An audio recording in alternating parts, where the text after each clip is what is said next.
invitadas y a los invitados que se están conectando en este momento.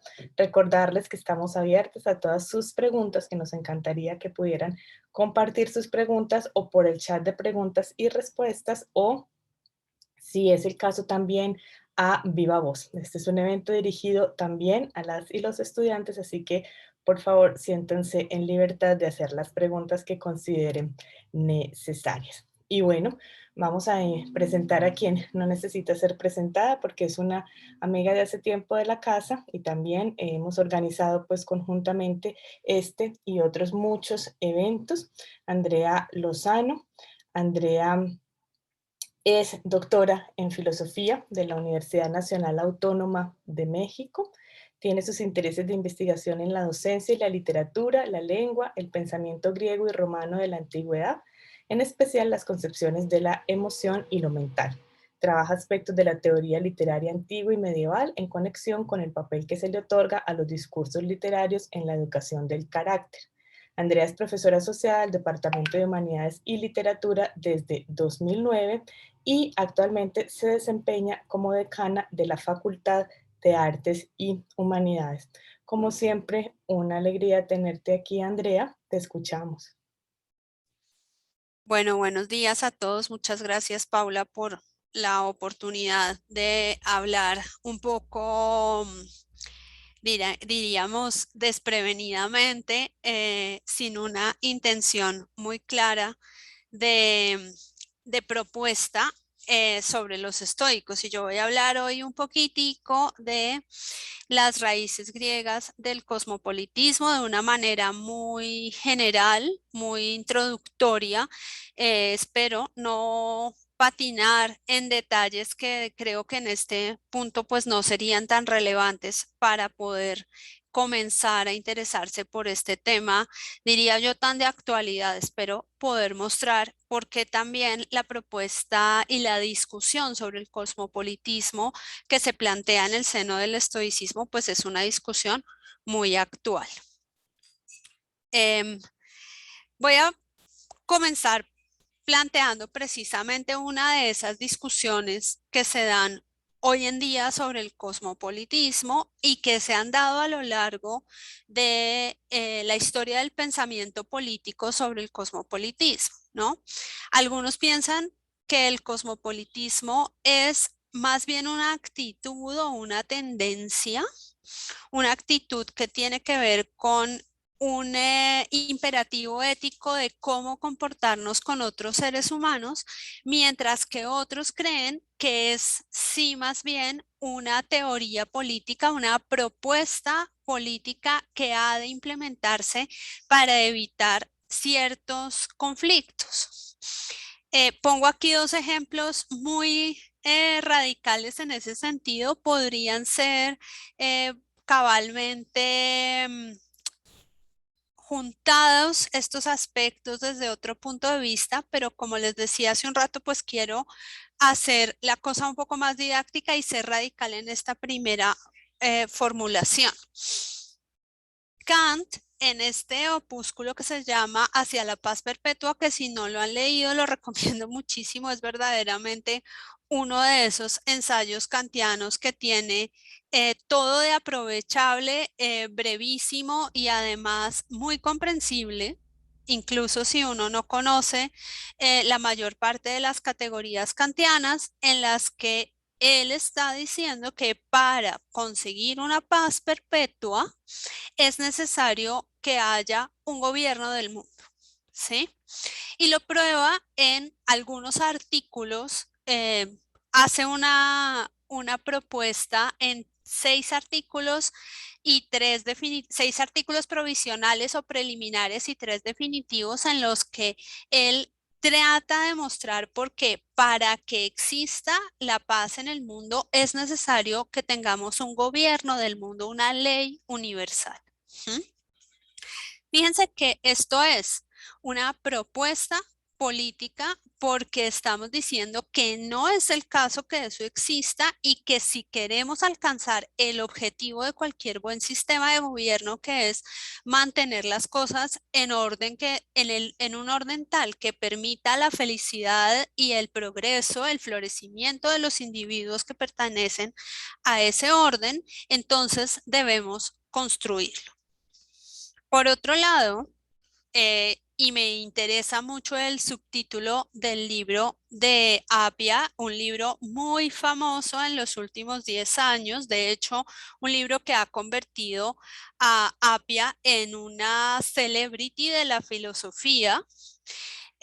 Su subtítulo dice que el cosmopolitanismo es más bien una propuesta ética o una tendencia ética que él trata de demostrar en varias circunstancias y desde muchas perspectivas necesaria en un mundo como el nuestro, ¿sí? Piensa que, sin embargo, también Appiah dice que ese cosmopolitanismo o ciudadanía global, porque él también va a usar esa terminología, aunque no es la suya propiamente, es la necesaria en un mundo que está lleno de extraños. ¿Mm? Quiero enfatizar en estas cosas porque el cosmopolitanismo que a mí me interesa o el cosmopolitismo estoico que a mí me interesa no es ni en principio una teoría política, ni siendo una postura ética puede suponer que que existen los extraños, ¿no? La propuesta del estoicismo a la que espero poderlos conducir en los minutos que me quedan es completamente radical. Lo que ellos van a sostener es que de facto el mundo todo es una polis, que no existen extraños en el mundo y que lo que nosotros debemos hacer para poder llegar a ese gobierno ideal, si se quiere, a lo que Kant está llamando acá la paz perpetua, es reconocer la existencia de esa común ciudadanía, si se quiere, con todos los seres. Por supuesto, en principio, con los humanos, pero la propuesta estoica, como decía, es radicalísima, como todo en ellos, y entonces acaba incluyendo dentro de esa ciudadanía a otros seres no humanos. Voy entonces a avanzar un poquito. Sin embargo, les decía hace un rato, mi intención es hablar un poco de esas raíces griegas y mostrar que esta misma preocupación sobre si es una teoría o es una tendencia también ya está en el pensamiento griego y tiene que ver con otros en principio cosmopolites que nos van saliendo antes de que llegue esa postura estoica tan radical y que hacen interpretar al cosmopolitismo pues o como una teoría que de nuevo recuerden implica la construcción de algo que no existe o como una actitud que deberíamos tener como seres humanos reconociendo nuestra realidad y digamos en términos técnicos dentro de la filosofía helenística, nuestra naturaleza. Voy, espérenme. ¿Me fui? No, bien.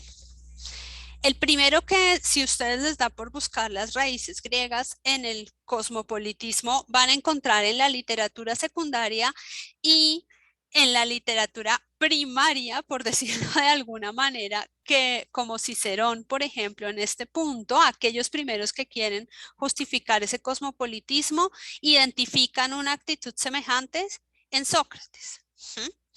La la cita de Cicerón, la referencia de Cicerón, me parece que es una interpretación de ciertos apuntes socráticos, de ciertas actitudes socráticas y no realmente una representación de su doctrina, ni mucho menos, ¿sí?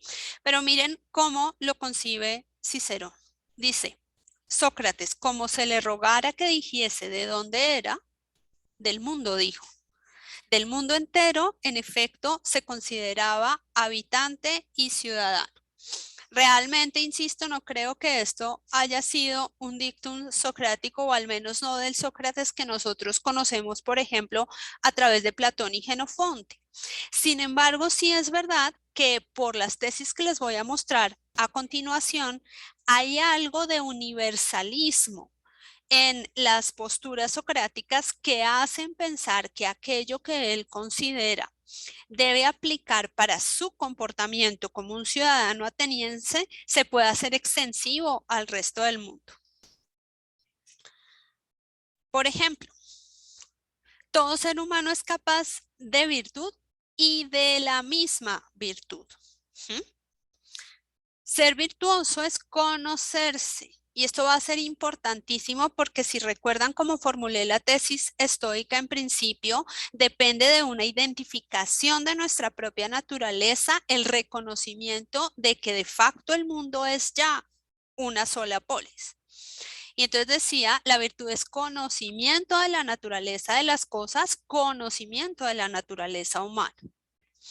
También está la idea de que todos procuramos ser virtuosos y mejores. Y esto es muy importante porque atrás de una postura como la que yo les describí en Kant al principio está más bien la idea de que el hombre es lobo para el hombre. En ese sentido, los presupuestos de la paz perpetua son hobbesianos.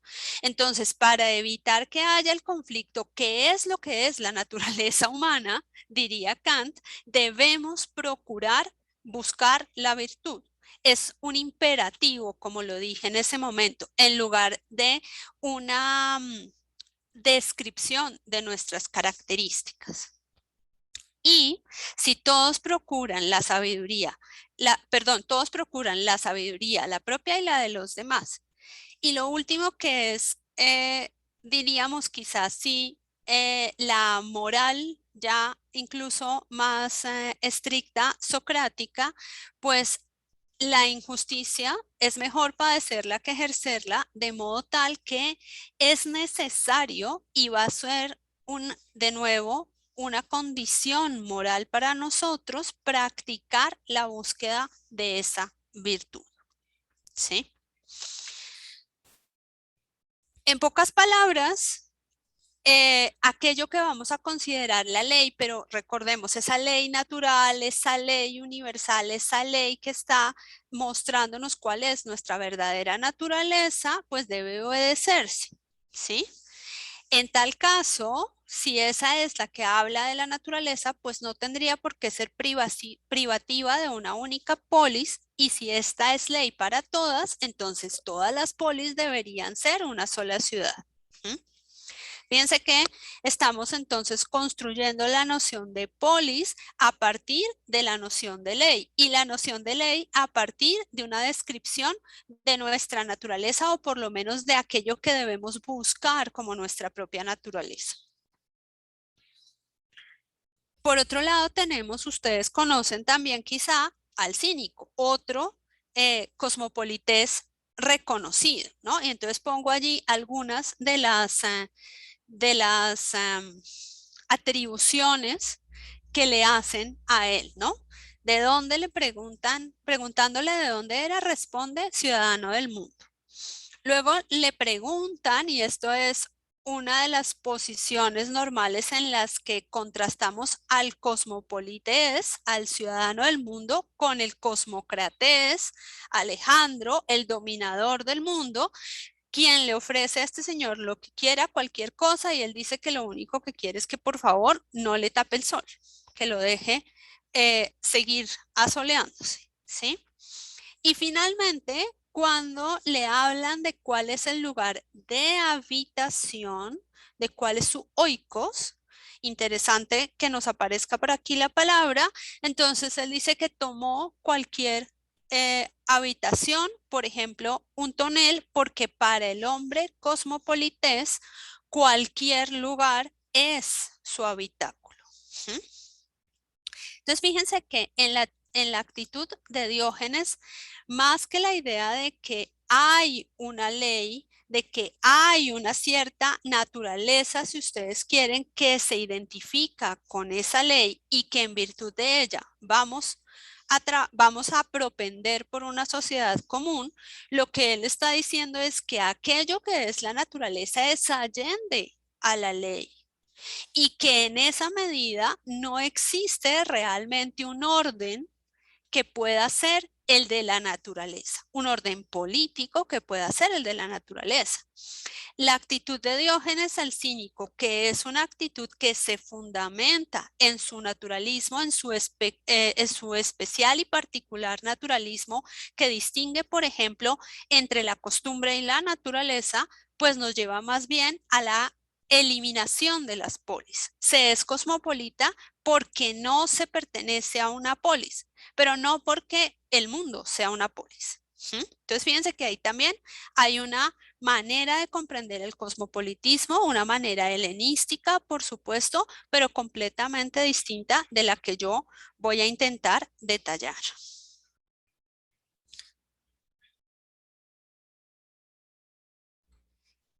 Otra posibilidad de cosmopolitismo, muy brevemente.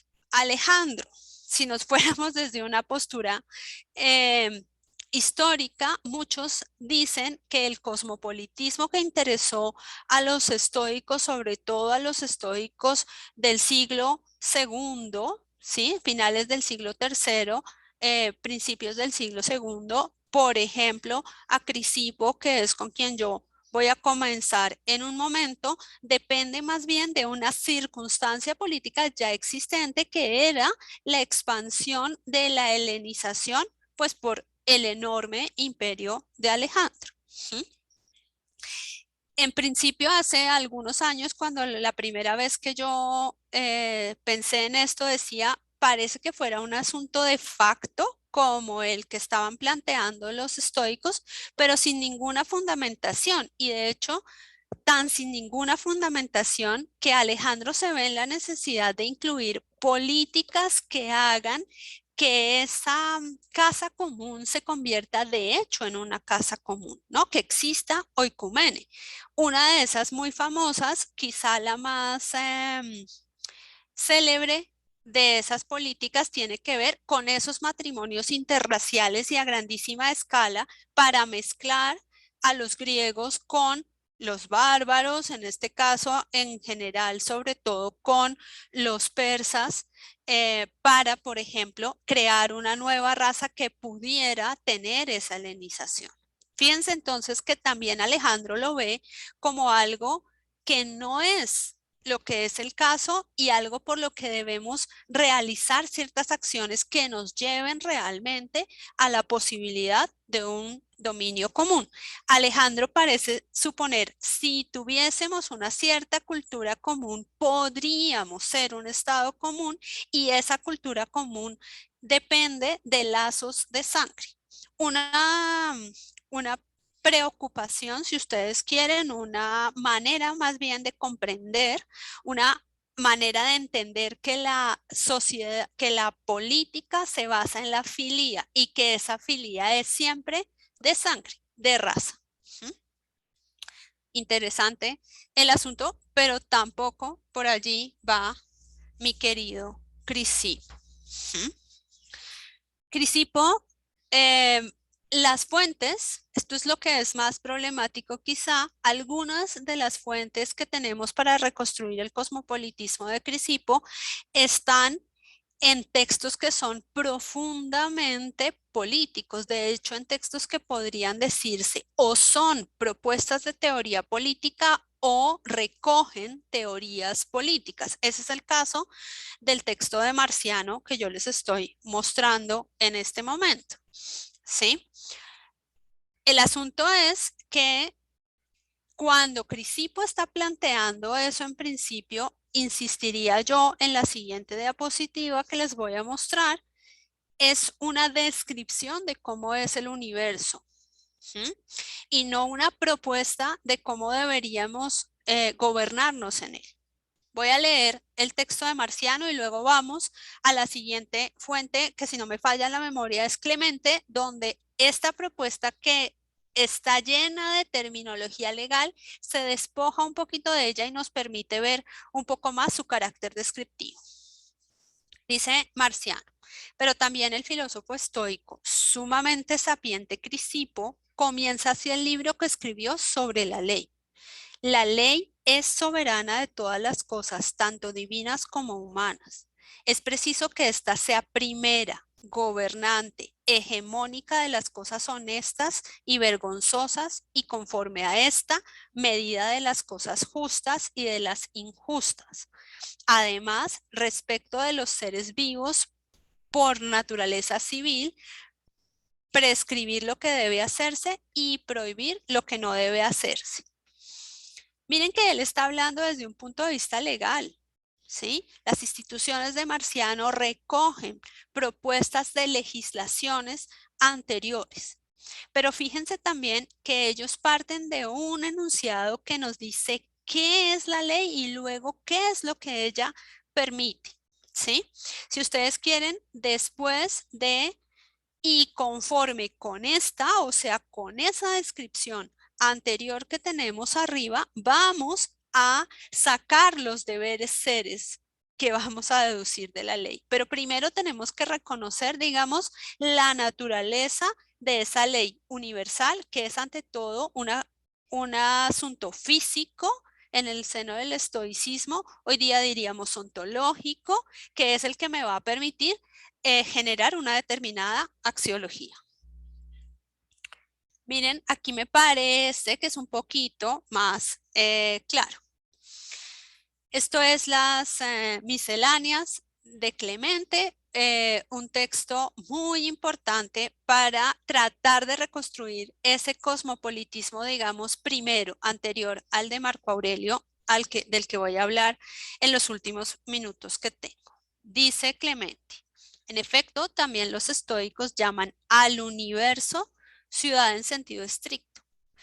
Y es algo así como Kyrios Polis o algo por el estilo lo que dice ahí. Y dicen que lo que hay aquí en la tierra aún no son ciudades, pues aunque así se las llame, no lo son. Esta parte es importante. Estamos diciendo que nuestra comprensión de lo que es una polis, que es una comprensión que depende de las ciudades de facto, no es la comprensión de la que está hablando el estoico. No es una comprensión que, por ejemplo, se base en asuntos de legislación o, como decía hace un rato, en asuntos de fratría, para no decir raza. ¿No? Los griegos todos son la misma raza, por ejemplo, pero sus polis distinguen por fratrías. Y ahí en esa fratría tampoco es de donde surge la noción real, la puse en sentido estricto de ciudad. Puse yo no, puso Marcelo Boeri. La ciudad es en efecto algo virtuoso y el pueblo es una organización civilizada y un grupo de seres humanos administrados por la ley, tal como la iglesia por la palabra, una ciudad inexpugnable en la tierra, libre de tiranía, una voluntad divina en la tierra como en el cielo. ¿Mm? Por favor, que no nos haga ruido el vocabulario teológico de Clemente, ¿sí? Pero fíjense que lo que estamos diciendo es que la ciudad, y por eso lo de la iglesia no es tonto, es una oicumene semejante a la que está creando Clemente en ese momento en su doctrina cristiana. Es una ciudad que es virtuosa en sí misma, que es una organización y un grupo de seres humanos que se rigen por la ley. Pero por supuesto, si no es la de las ciudades corrientes que hay por allá en la tierra, de nuevo la ley de la que estamos hablando, como yo les decía hace un rato, es la ley ontológica.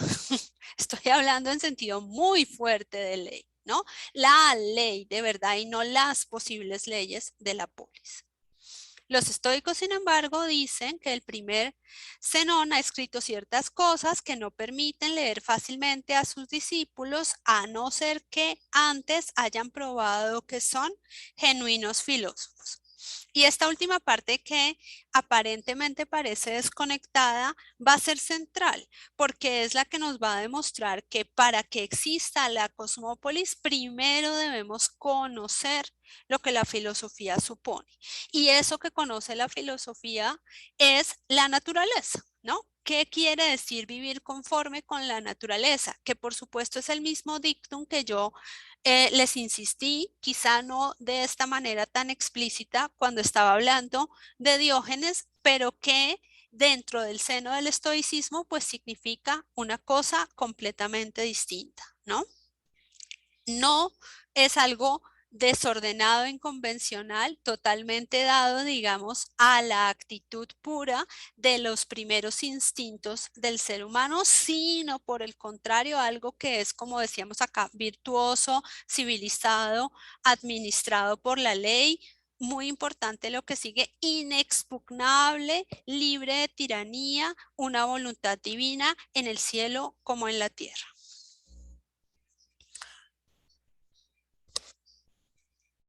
Por eso, cada vez que trabajamos el asunto de la cosmópolis en el seno del estoicismo, tenemos que hablar de primeros instintos, ¿sí?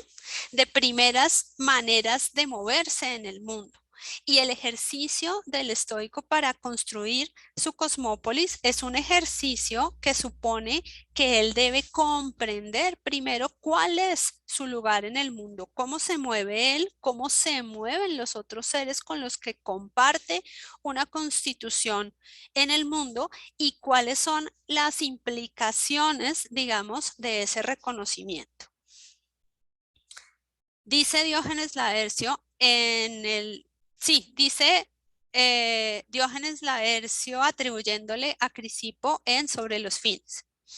El primer impulso que tiene el animal es a conservarse a sí mismo, familiarizándose por naturaleza consigo mismo desde el principio, según dice Crisipo, al asegurar que lo primero familiar a todo animal es su propia constitución y la conciencia de ésta. En efecto, no sería verosímil que el mismo animal fuera extraño a sí mismo, ni que habiéndose generado, ni se extrañara ni se familiarizara. ¿Mm? Esto es importantísimo. Una vez existimos, tenemos posibilidad de sentir familiaridad o extrañeza, y la familiaridad debería ser hacia lo que nosotros mismos somos. ¿Mm? Se familiarizó, dice luego, consigo mismo, de modo pues que detiene las cosas perjudiciales y sigue las familiares. Los que algunos dicen que el placer llegaba a ser para los animales el primer impulso, muestran que es falso. ¿Mm? Esta parte es, digamos, muy compleja de entender porque entonces, en lugar de decir que hay un deber ser de cierta cosa, una propuesta moral que se nos impone en virtud de nuestros objetivos políticos y por supuesto eudaimónicos también, lo que están tratando de decirnos estos estoicos es que deberíamos regresar, digamos, a nuestra primera instinto para poder identificar aquello que nos mueve y que si se quiere desaprendemos lo mal que hemos aprendido en las polis actuales, vamos a darnos cuenta que esa familiaridad que está a la base de los comportamientos sociales nos permiten, por ejemplo, extender la familiaridad a otros seres que no soy yo mismo.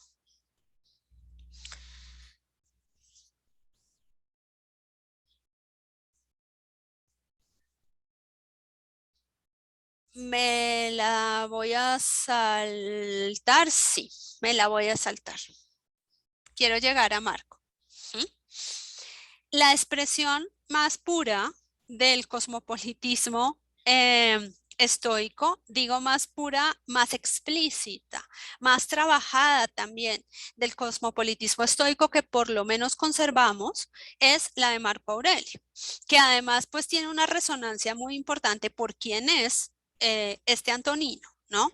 Y la expresión más famosa está en ese parágrafo 44 de la meditación sexta, ¿no? Mi ciudad y mi patria, en tanto Antonino es Roma, pero en tanto hombre, el mundo. ¿Sí? Un poquito tratando precisamente de distinguir ese, ese cariz político que le corresponde incluso a él como emperador circunscrito al Imperio Romano, de que es aquello que por naturaleza, perteneciendo a la clase de ente que pertenece, es el mundo.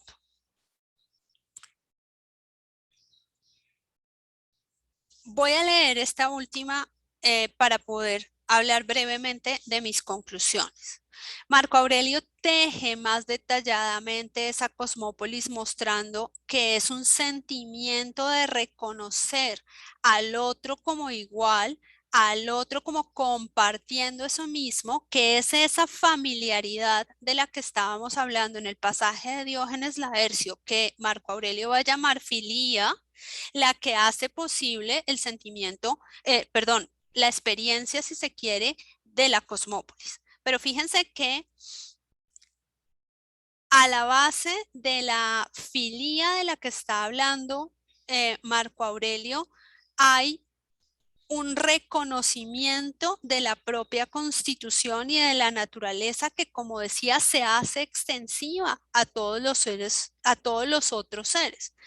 En este fragmento está eso mucho más claro, entonces voy a leer.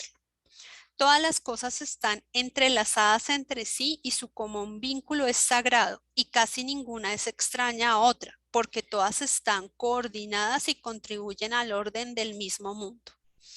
Que uno es el mundo compuesto de todas las cosas, uno el Dios que se extiende a través de todas ellas, única la substancia, única la ley, una sola la razón común de todos los seres inteligentes, una también la verdad.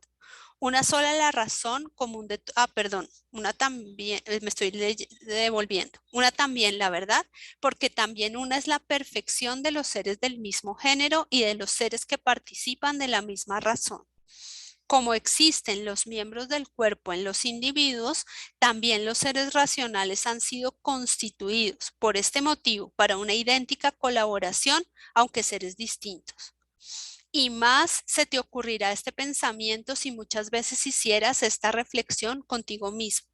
Soy un miembro del sistema constituido de seres racionales, mas si dijera que formas parte con el cambio de la letra R, no amas todavía de corazón a todos los hombres, todavía no te alegras íntegramente de hacerle favores. Más aún, si lo haces simplemente como un deber, significa que todavía no comprendes que te haces un bien a ti mismo. En otro momento, he tratado de interpretar esta cita a la luz de la indiferencia por la identidad. ¿Sí? Por la identidad que, si ustedes ven, estaba fundada en esos brochazos que di yo malamente de, por ejemplo, las maneras en las que se fundan las polis griegas, por ejemplo, en una identidad de raza o de familiar o de familia en sentido estricto, en una manera de constituir a loicos la polis. Pero fíjense que aquí el oikos se ha expandido de tal manera que no existe forma de distinguir entre unos hombres y otros, entonces entre estados y estados, pero tampoco, si vemos con mucho cuidado la cita, entre distintos seres. ¿Mm? Por eso la formulación de Marco Aurelio resulta tan radical, ¿no? Es una pérdida de la propia identidad, si ustedes quieren, como ciudadano, política, idiosincrática, que a veces es la que me permite distinguir entre unos y otros para poder reconocer verdaderamente que yo soy parte de otra cosa, que no soy nada por mí mismo, sino en tanto parte de esa cosmópolis. Decía al principio, y con esto termino, que por supuesto aquí hay un sentimiento, una ética movida en ese sentimiento de filía, pero no es una ética de tratar de conseguir una ciudadanía global en un mundo de extraños, porque precisamente lo que hizo la movida estoica de manera muy radical es eliminar el sentimiento de extrañeza, ¿no? No existe nada que me sea extraño, de manera tal que no hay necesidad de un imperativo, si ustedes quieren. La cosmópolis se cae de su peso a partir del comportamiento propio del individuo, del primer impulso, cuando yo reconozco que mi primer impulso es la preservación de lo que yo soy y resulta que yo soy solamente una parte del cosmos. Hasta ahí. Andrea, muchísimas gracias. Bueno, bienvenidas todas las preguntas a través del chat de preguntas y respuestas, o si quieren levantar la mano, les daremos la palabra para que puedan preguntar a viva voz. Yo quiero empezar, Andrea, con pues una de comprensión realmente. Tenemos primero, pues en Clemente esta ley ontológica, luego está bueno, Diógenes que le atribuye a Crisipo algo que tiene que ver con la familiaridad que ya tienen los animales, pero en Marco ya esa familiaridad está, como lo entendí, me corriges por favor, está ya asentada en la razón, en ser del mismo género, participar de la misma razón. Entonces yo quería entender si hay una diferencia entre el cosmopolitismo de Crisipo en esa familiaridad animal y el de Marco con esa énfasis en participar de la misma razón. No, gracias por la pregunta porque es bien importante entender que aquello que vamos a llamar, es que supongo que lo saqué porque se me estaba yendo la mano con las citas de, a ver si la tengo por aquí, se las muestro.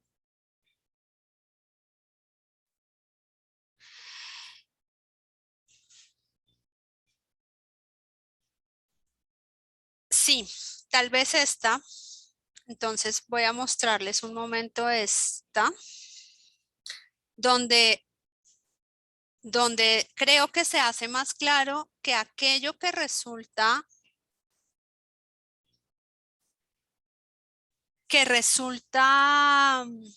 ¿de dónde surge la razón? De que en los hombres el primer impulso es la razón, pero en los animales el primer impulso es el impulso que corresponde a los animales. Si lo fuéramos a poner en términos aristotélicos, digamos que hay hormonas distintas, sí, impulsos o principios motores distintos para las plantas, para los animales y para los seres humanos. Pero que sean distintos, por ejemplo, no hace que la naturaleza de todos ellos no sea compartida en un sentido muy importante y que todos formen parte de un mismo universo, ¿sí? Por eso me gustaba también la última cita que les puse de Marco Aurelio, en la que Marco Aurelio insiste en que se es parte del mismo todo, dioses, hombres y todo lo que haya por ahí.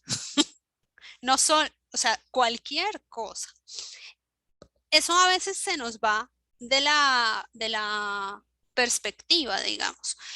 Eh, por eso decía, yo no quiero ser técnica y distinguir entre las distintas comprensiones del cosmopolitismo estoico, pero parte del problema de interpretación que yo les planteé en principio surge de que, por ejemplo, en el mundo romano en concreto, no Marco Aurelio, pero sí Cicerón, Plutarco, sobre todo ellos dos, entienden esto como una teoría política. Y entonces al entenderlo como una teoría política, por ejemplo, suponen que hay una primacía de la naturaleza humana, de la razón, sobre la naturaleza del resto de los seres que conforman el universo. Pero mi insistencia en que es un presupuesto, digamos, físico en términos estoicos, y decía yo, nosotros diríamos más bien ontológico, tiene que ver con el reconocimiento de que en el seno del estoicismo ortodoxo, que en este caso es Crisipo y Marco Aurelio, perfectamente de acuerdo con él, es una manera de ser del mundo que ya es el caso, solo que nosotros no entendemos. Por eso el pasaje de Clemente es importante para eso, ¿no? Lo que pasa es que cada vez que yo hablo de que el mundo es una polis, nosotros pensamos que existe una ley como las de las polis naturales y que debemos sujetarnos a esa ley, que es una ley positiva y no natural. En cambio, para hablarlo en términos jurídicos, pues, pero en cambio el estoico dice, no, lo que pasa es que hay una ley natural y de esa ley natural va a surgir, si ustedes quieren, una ley positiva.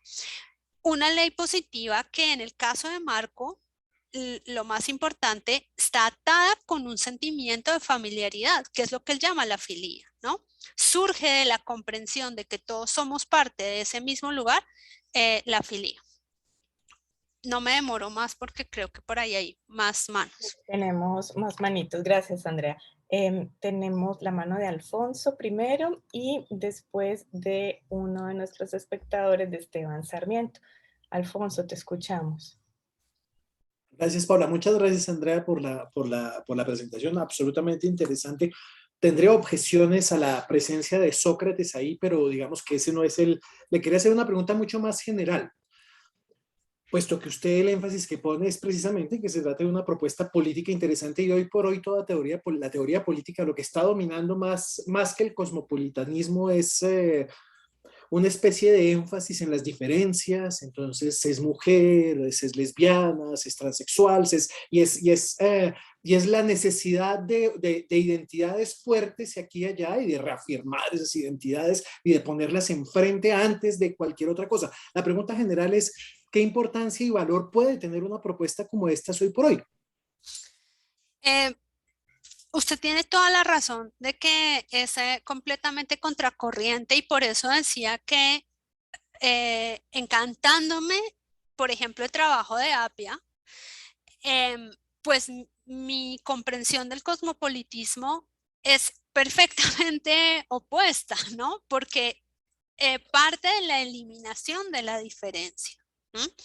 Parte de la eliminación de la diferencia como la base que hace posible un comportamiento ético genuino con el otro, ¿sí? Em, de pronto yo soy demasiado antigua o cuadriculada y entonces comprendo que el reconocimiento de la diferencia nos distancia en lugar de unirnos, ¿sí? Me gustaría entender cómo hacen estos estoicos y cómo hace un cierto intelectualismo que está a la base de mucha de esta filosofía antigua, que es aquello que nos es común, lo que nos puede unir, ¿no? Si hubiéramos, bueno, si otra fuera la circunstancia, por ejemplo, podríamos entender que los estoicos durante mucho tiempo utilizan el término oikumene, más que más que cosmópolis. Y eso es interesante porque lo que están suponiendo es que tenemos un hábitat común, para no decir una casa común. ¿Mm? Me gusta la palabra hábitat porque además incluye a esos otros seres, sean los que sean por arriba o por abajo de nosotros, ¿no? Sean animales o sean dioses. Los que sean entran dentro de esa comprensión del hábitat. Y es ese lo que permite la filía. ¿Mm? También me gusta que es una propuesta que tiene a la base un sentimiento moral, ¿no? Que es la filía. En el reconocimiento de la diferencia, los sentimientos, no, yo no tengo claro cuál puede ser el sentimiento común. Es más bien como una cierta reflexión epistémica la que me hace reconocer al otro como digno de tener el mismo estatus moral que tengo yo, ¿sí? Pero no está basada en ese pegamento real que resulta la filia. Esa es otra de las metáforas que utilizan algunas partes, Marco, ¿no? No me acuerdo cuál es la palabra correcta que usa, pero él dice que es como la red que teje realmente la posibilidad de la cosmópolis, es la filia. Una propuesta, un día al día como hoy me parece que una propuesta emocional resulta más vinculante que una que apele a la razón. Me parece, por ejemplo, que resulta vinculante en momentos de verdadera crisis, de verdadera duda sobre cómo proceder, por una parte. Insisto en que también creo que resultaría más beneficioso una propuesta que identifique aquello común, si usted quiere, a pesar de las diferencias.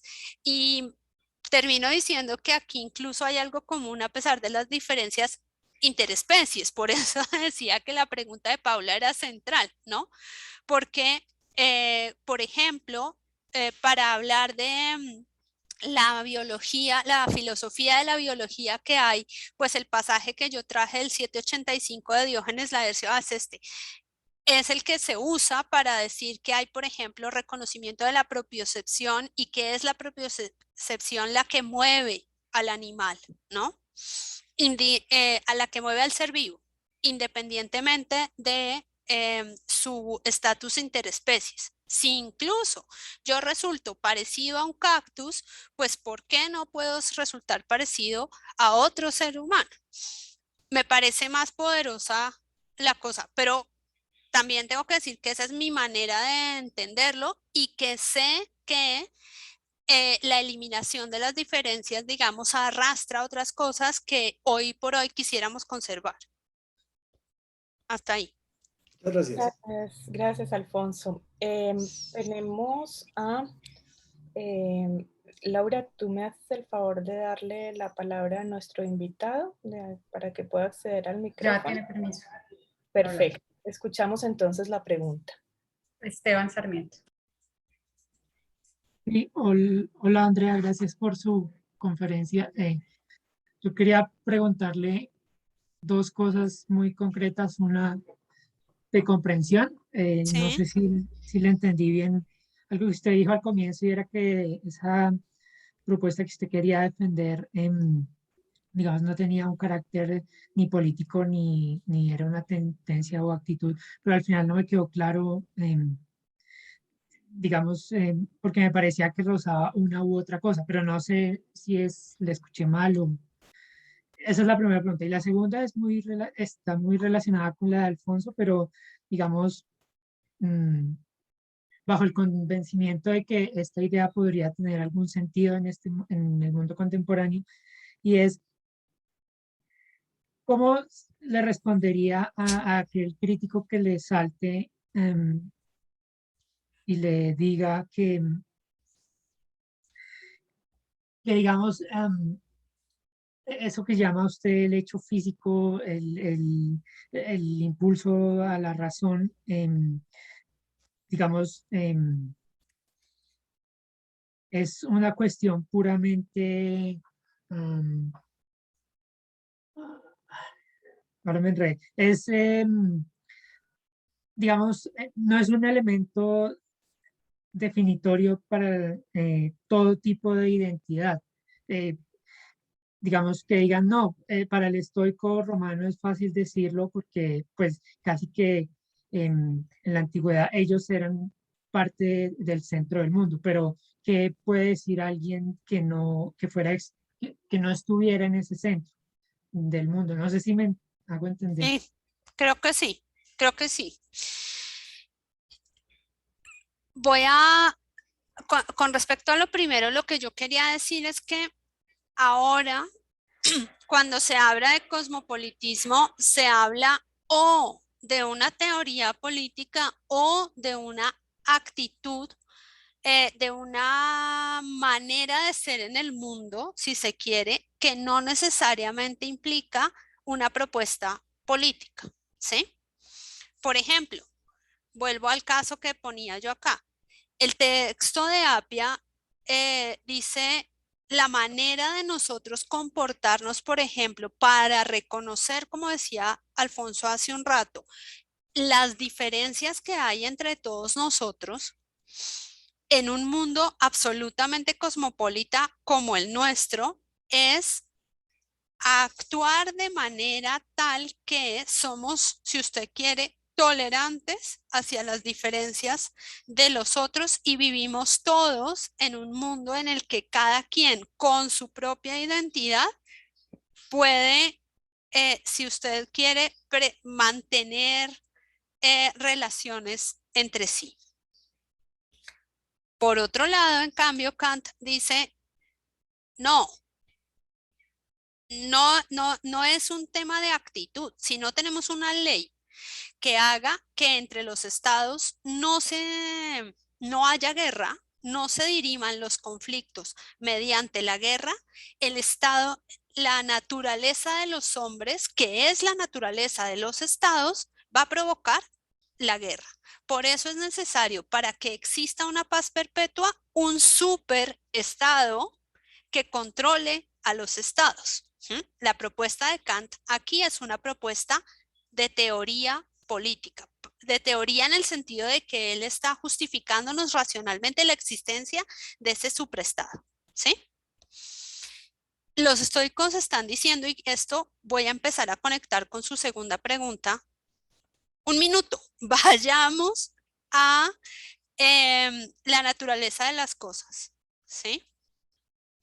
No es que yo tenga una actitud hacia los demás de tolerancia de la diferencia en un mundo en el que todos somos igualmente valiosos, y reconozco la diferencia y reconozco el valor de la diferencia, por ejemplo, sino que de facto nosotros somos todos iguales.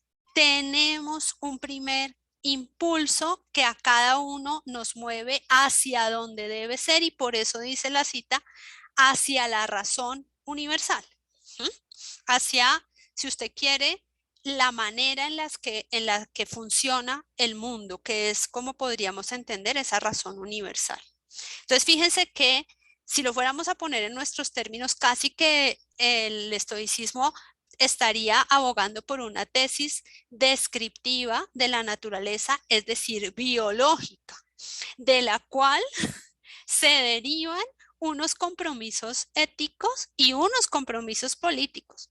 Pero me entiende que no es que decimos, porque yo quiero conseguir esto, me voy a inventar un estado que me lo haga posible, ni tampoco estoy diciendo mi estilo de vida es la tolerancia en un mundo en el que es mejor para todos, por mi propia felicidad y por el bienestar global, ser tolerante. No, es que así somos. Cuando nos comportamos de otra manera, si usted quiere, incluso como romanos, es que yo no estoy viendo cómo es la naturaleza. Estoy en un error epistémico porque no entiendo la naturaleza. Y como estoy en un error epistémico, tengo emociones, si usted quiere, que son equivocadas con respecto a mis congéneres. Los veo como enemigos, aunque realmente ellos forman parte de aquello que yo soy. Con el tema de las identidades, ahora para terminar, que ya sé que estamos pasados, parece que el tema de la identidad, si la voy a enraizar en temas idiosincráticos, sean de raza, sean de religión, sean de geografía, pues esa identidad surge también de un error epistémico. Surge de que yo no conozco mi verdadera naturaleza, que no tiene nada que ver ni con religión, ni con raza, ni con geografía, ¿no? Tienen que ver con lo más básico de la constitución física de mi alma y de mi ser, todo, que me pone en el mismo lugar que cualquier otro ser de la creación. Y utilizo acá la palabra porque esa razón que está ahí siendo la ley es creadora de ese orden, ¿no? Entonces, fíjese que la cosa es darle una vuelta muy radical, muy radical. No tiene que ver con imperativos en pro de ciertas cosas que nos parecen desiderata políticos o morales interesantes, sino más bien es de entender bien cómo es el mundo, que nos surgen maneras de comportarnos en él. Bien, muchas gracias, Andrea. Yo en especial valoro mucho esta propuesta porque estamos ahora en la cumbre de Glasgow y pienso también que las diferencias nos están ahogando, y esta propuesta de la casa común que es a la que ahora hay que salvar, este cosmopolitismo maravilloso, pues nos hace pensar que quizás nos hayamos centrado mucho en lo que nos diferencia y poco en lo que tenemos en común. Así que gracias, Andrea, muy inspiradora la lectura. Bien, entonces, agradeciendo también a quienes nos han preguntado, vamos a pasar a nuestra última charla del día,